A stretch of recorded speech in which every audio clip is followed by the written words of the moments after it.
on a aussi la possibilité de suivre les objectifs. Si par exemple on veut suivre l'évolution d'une classe 2, canine par exemple, ben, on peut ici la suivre, la sélectionner, mais on peut aussi la borner dans le temps.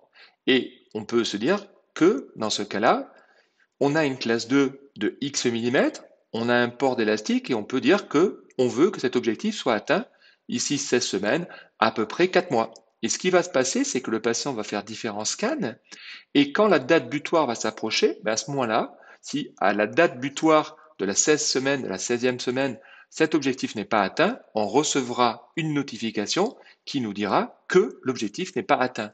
On va pouvoir observer bien sûr tout ce qui concerne rapport canin, molaire. Si vous êtes sur des cas d'extraction, la fermeture de l'espace d'extraction, avec exactement pareil que tout à l'heure, la possibilité de borner dans le temps.